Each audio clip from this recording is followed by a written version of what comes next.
నివసించిన యెబూసీయులను యూదా వంశస్థులు తోలివేయలేక పోయిరి. చాలా యెహోషువ శాయశక్తిలో ట్రై చేశాడు. బహుశా నేను అనుకుంటా యెహోషువ ట్రై చేస్తున్నప్పుడు అయ్యా కథ అంతా కూడా ఈ పట్టణం చుట్టే తిరుగుతుంది, అయ్యా స్టోరీ అంతా దీని చుట్టే తిరుగుతుంది, యాజకత్వం దీని చుట్టే తిరుగుతుంది, నాయకత్వం దీని చుట్టే తిరుగుతుంది, రాజసం దీని చుట్టే తిరుగుతుంది, మహిమ దీని చుట్టే తిరుగుతుంది, వాగ్దాన పరంపర దీని చుట్టే తిరుగుతుందని ఎంత ఆశపడ్డాడో వెళ్ళి ప్రయత్నిస్తే ఫస్ట్ అటెంప్ట్ వస్తే భయంకరమైన ప్రతిఘటన.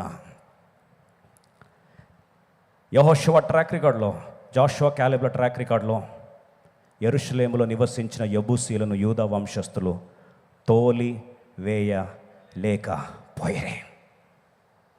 బహుశా జాషువా స్టోరీలో ఒక చేదు గుర్తు ఏదైనా మిగిలిపోయిందంటే, ఓటమి ఎరుగని వాడు ఒక్కటి కూడా తన చేతిలో ఇస్తే అప్పగిస్తే దాన్ని ఒక్కటి కూడా నష్టపోకుండా గెలుపు బావుటెగరవేసిన జాషువా జీవితంలో ఒకే చేదు ఘటన మిగిలిపోయింది. అదేంటంటే యెరూషలేం పట్టణం ట్రై చేసి ఫెయిల్ అయిపోయాడు. వాళ్ళు చాలామంది ప్రయత్నించి వన్ ఫెయిల్డ్ అటెంప్ట్ వెంటనే మనం ఏమి ఇస్తాం తెలుసు దాని meaning? Failed attempt is equal to failed promise. ఒక్కసారి విఫలమైందంటే ఇక వాగ్దానం కూడా విఫలమైపోయింది. బహుశా ఇది వాగ్దానము కాదేమో, దేవుడి మాట ఇవ్వలేదేమో, నేను అపార్థం చేసుకున్నానేమో అని మనం వెంటనే ఏం చేస్తాం? కంక్లూజన్కి వచ్చేస్తాం. జాషువా ట్రై చేశాడు, చరిత్రలో మీ ఒక మచ్చ మిగిలిపోయింది. సరే, ఆయన ప్రస్థానం ముగించుకున్నాడు, స్టోరీ అయిపోయింది. ఒక తరం అయిపోయింది, 2 తరాలు అయిపోయి, 3 తరాలు అయిపోయాయి. తీరా చూస్తే 1000 సంవత్సరాలు గిర్రం తిరిగిపోయినాయి. 1000 years have gone by. అందరూ వచ్చి ఎవరైనా మాట్లాడుతూ ఉంటే ఒకటే మాట, దావీదు ప్రయత్నాలు చేసి జాషువా లాంటోడే చేతులు ఎత్తేసాడు. మన చరిత్ర ఎంతో అపోనెంట్ చరిత్ర దానికంటే ఘనమైందయ్యా. మనం ఎన్నిసార్లు ప్రయత్నించినా సరే ఓడిపోయామయ్యా. అయ్యా ఇంకోసారి ట్రై చేస్తే మళ్ళీ బహుశా మన పరువు ప్రతిష్టలు కూడా మంట కలిసిపోతాయేమో. జాషువాది ట్రై చేయకపోతే బాగుండు, జాషువా జీవితంలో మచ్చ మిగలకపోతే బాగుండని బహుశా ఎంతమంది అనుకున్నారో మనకు తెలియదు. అయితే బహుశా దావీదు దగ్గరికి వచ్చేసరికి దావీదు అంటాడు, యెరూషలేం చుట్టే ప్రపంచం తిరుగుతుంది, యెరూషలేం చుట్టే నిబంధన తిరుగుతుంది, యెరూషలేం చుట్టే వాగ్దానం చేసిన దేవుని ఆ మహిమ అక్కడ ఉంది, వాగ్దానం చేసిన దేవుని ఆలయం అక్కడ ఉంది, వాగ్దానం చేసిన దేవుని యాజకత్వం అక్కడ ఉంది, వాగ్దానం చేసిన దేవుని రాజస్వం అక్కడ ఉంది. చావో రేవో నిబంధన నెరవేరాల్సిందే. ఎవరిని వచ్చి దావీదుని అడిగారు అనుకో, దావీదా ఇన్ని సంవత్సరాలు అయితే వాగ్దానం ఫెయిల్ అయిందని ఎందుకు అనుకోకూడదు? 1 సంవత్సరం కాదు, 2 సంవత్సరాలు కాదు, 3 సంవత్సరాలు కాదు, 1000 సంవత్సరాలు జరిగిపోయింది. ఇంకా నీ ధైర్యం ఏంటయ్యా?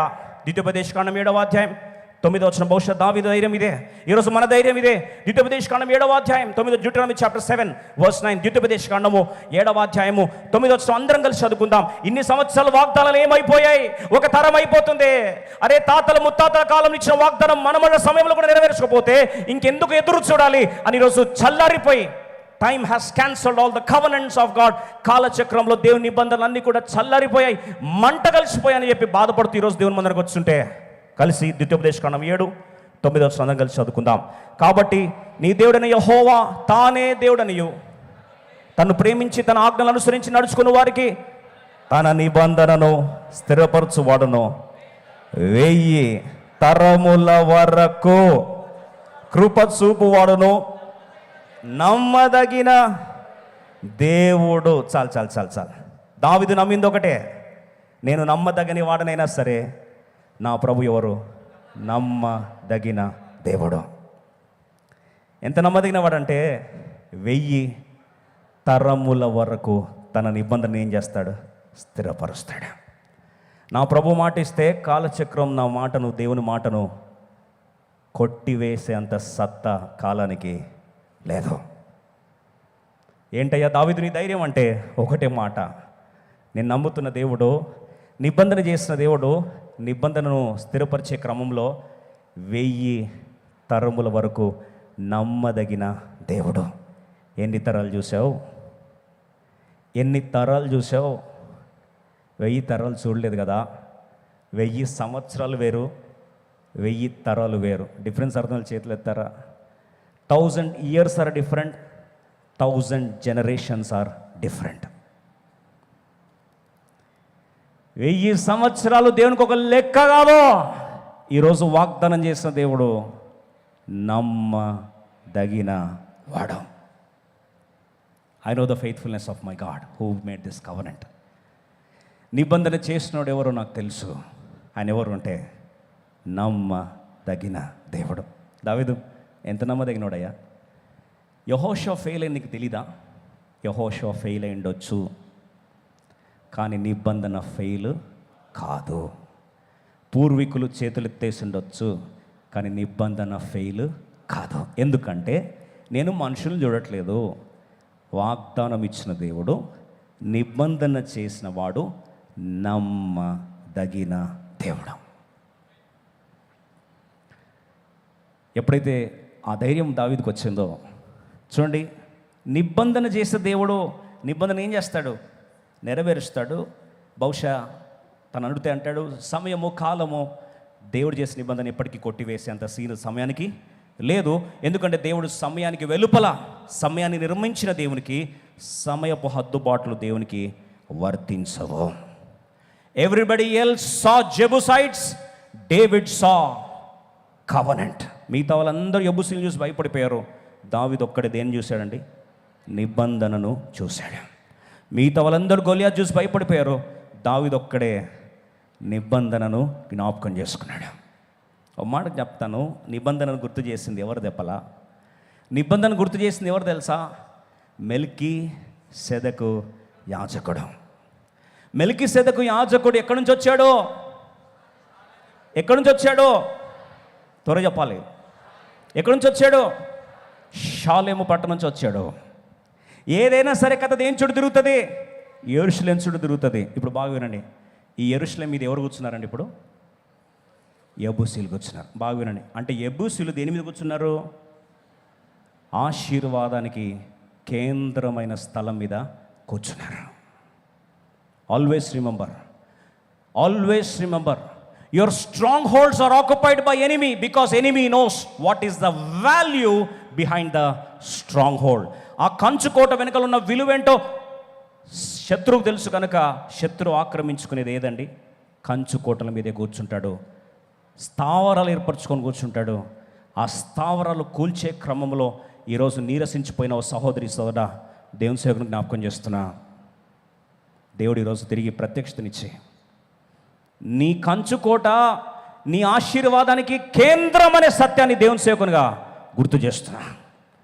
Your strong hold is the AP centre of your destiny. నీ ఆశీర్వాదం అంతా ఎక్కడ దాగుంది? ఎక్కడ దాగుంది? కంచుకోటలో దాగుంది. యాజకత్వ పరిచయం ఎక్కడ దాగుంది? కంచుకోటలో దాగుంది. రాజకత్వ పరిచయం ఎక్కడ దాగుంది? కంచుకోటలో దాగుంది. నీ సింహాసనం ఎక్కడ దాగుంది? కంచుకోటలో దాగుంది. నిన్ను ఆశ్రయించే దేవుని మహిమ ఎక్కడుంది? కంచుకోటలో. నిన్ను ఆశ్రయించే దేవుని ఆలయం ఎక్కడుంది? కంచుకోటలో. ఇప్పుడు ఆ కంచుకోట మీద ఎవరు కూర్చున్నారు? యెబూసీలు కూర్చున్నారు. అలసిపోయావు ఈరోజు? నాకేం పడుతుందిలే, పోతే పోన్లే.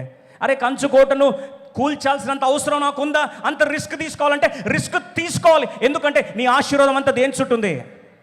కంచుకోట చుట్టే ఉంది. ఓ మాట చెప్పాలండి, దావీదు ఈ మాట చెప్పాడు. ఎగ్జాక్ట్గా సొలొమోను దేవాలయం ఎక్కడ కట్టారు? సొలొమోను దేవాలయం ఎక్కడ కట్టారు? లొకేషన్ ఎక్కడ? యెరూషలేములో. యేసు ప్రభువారు మట్టలాదివారం దినమందు ఏ పట్టణంలో ప్రవేశించాడు? యెరూషలేములో. యేసు ప్రభువారు సిలువ వేయబడింది ఏ పట్టణంలో? బిగ్గర చెప్పండి. ఎక్కడ? అరే, యెరూషలేమునకు ఎప్పుడు వెళ్ళాలా అని ప్రతిరోజు చిరకాల కలగా మిగిలిపోయింది. యేసు ప్రభు హృదయంలో లేస్తే కూర్చుంటే ప్రపంచంలో తిరిగింది ఒకటే మాట, యెరూషలేం, యెరూషలేం, యెరూషలేం, యెరూషలేం. సిలువ వేయబడింది ఎక్కడ? యెరూషలేం. పునరుద్ధాడై తిరిగి సమాధి చేయబడింది ఎక్కడ? తెరవబడిన సమాధి ఉంది ఎక్కడ? పునరుద్ధానం ఎక్కడ?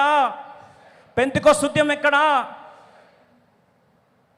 సిలువ వేయబడింది యెరూషలేంలో, సమాధి చేయబడింది యెరూషలేంలో, సమాధి తెరవబడింది యెరూషలేంలో, పునరుద్ధానం అయింది యెరూషలేంలో.